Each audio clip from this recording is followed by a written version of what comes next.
اچھا چلتے ہیں ابھی مفتی صاحب کی طرف. سر آپ فرمائیے گا, سب سے پہلے تو بہت شکریہ آپ نے ٹائم نکالا ہمارے پروگرام کے لیے, اور روزے کے حوالے سے بات کرتے ہیں کہ روزے, ایک تو یہ کہ روزے کا جو عربی زبان میں مطلب کیا یہ بھی بتائیے گا, اور رمضان جو ہے وہ اس کی برکتیں کیسے ہم سمیٹ سکتے ہیں, اور زیادہ سے زیادہ جس طرح میں نے پہلے بھی فرمایا ہے کہ مطلب یہ وہ مہینہ ہوتا ہے کہ جس میں نفلوں کے جو ثواب ہوتا ہے وہ فرضوں میں کنورٹ ہو جاتا ہے, تو کیسے ایسے اعمال ہونے چاہیے جو ہم کریں اور اس سے جو ہے نا وہ روزے کی فضیلت سے ہم استفادہ حاصل کر سکیں.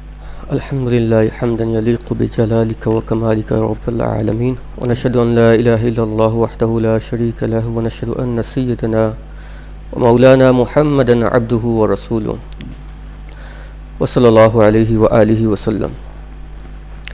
سب سے پہلے آپ تمام حضرات کو, احباب کو, علماء کو, منتظمین کو اور آپ کے ساتھ محبت کرنے والوں کو بہت بہت مبارک ہو اس خوبصورت پروگرام کے انعقاد پر.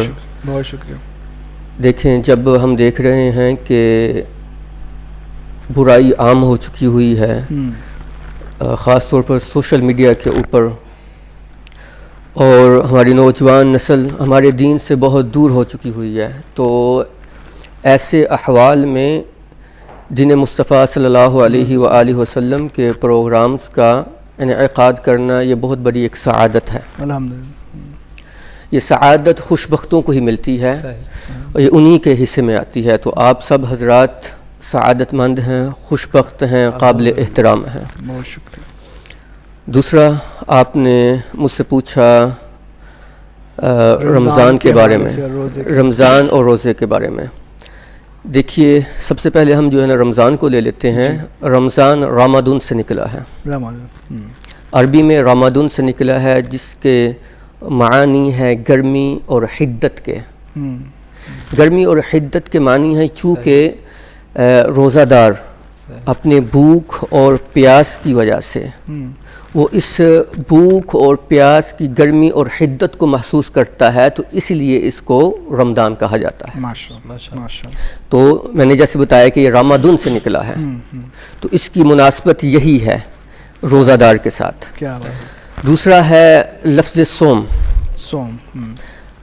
جس کو ہم روزہ بولتے ہیں اردو میں, اور صوم کا مطلب ہے امساک. امساک کا اردو میں مطلب ہے رکنا. کس چیز سے رکنا؟ شریعت مطہرہ میں اگر اس کی تعریف کی جائے تو کچھ یوں بنتی ہے کہ صبح صادق یعنی سحری سے لے کر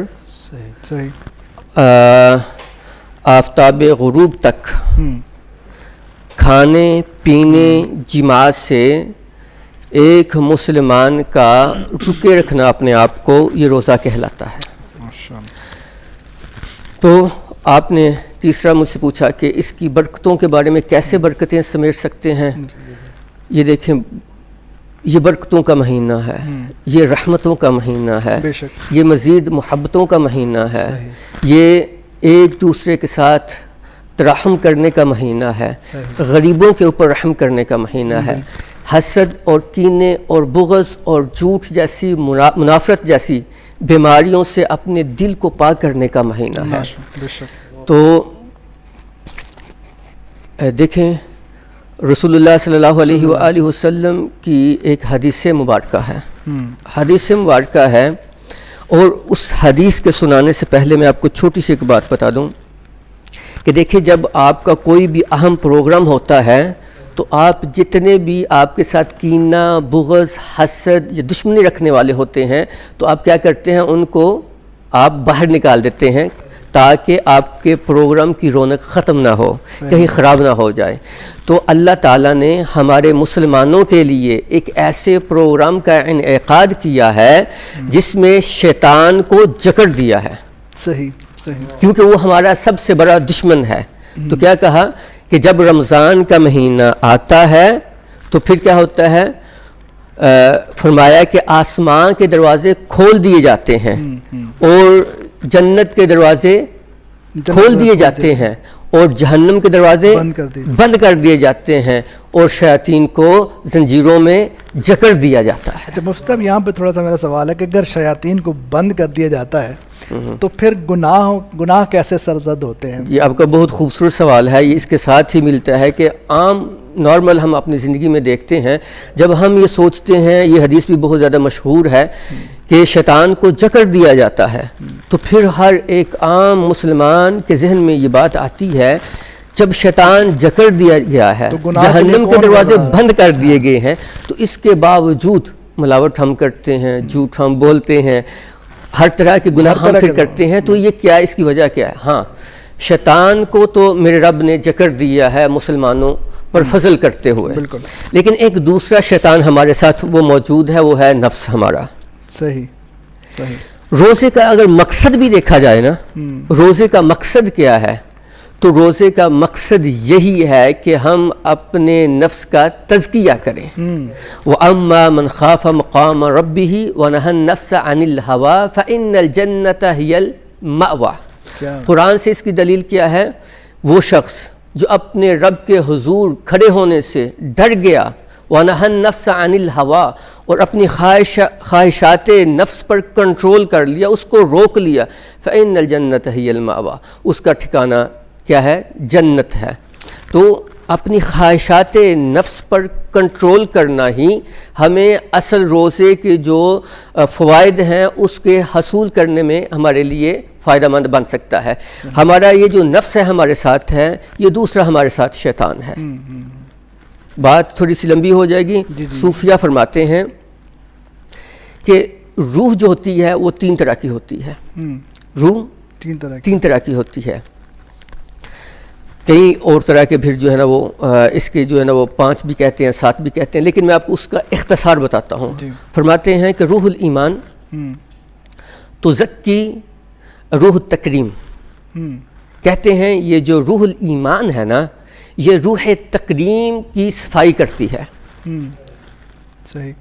اور روح تکریم کی کیا کرتی ہے؟ وَلَقَدْ كَرَّمْنَا بَنِي آدَم.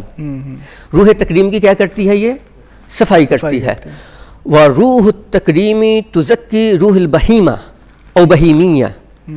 کہتے ہیں یہ جو روح تکریم ہے یا تکریمیہ ہے, یہ صفائی کرتی ہے روح بہیمیہ کی. بہیمیہ کیا ہے؟ چونکہ ہمارے اندر عادات جو ہے وہ پائی جاتی ہیں جانوروں جیسی بھی, ٹھیک ہے کہ نہیں؟ تو یہ روح بہیمیہ ہے. جیسے کہ جانوروں کے اندر جو عادات ہیں, اس کی مثال آپ یہی سمجھ لیں, جیسے کہ جانور کھاتے بھی ہیں ہماری طرح, پیتے ہیں ہماری طرح, ان کے اندر بھی عقل ہے لیکن اگرچہ وہ محدود ہے, ٹھیک ہے. تو یہ روح بہیمیہ جو ہے نا وہ صفائی پاتی ہے کس سے؟ روح تکریمیہ سے.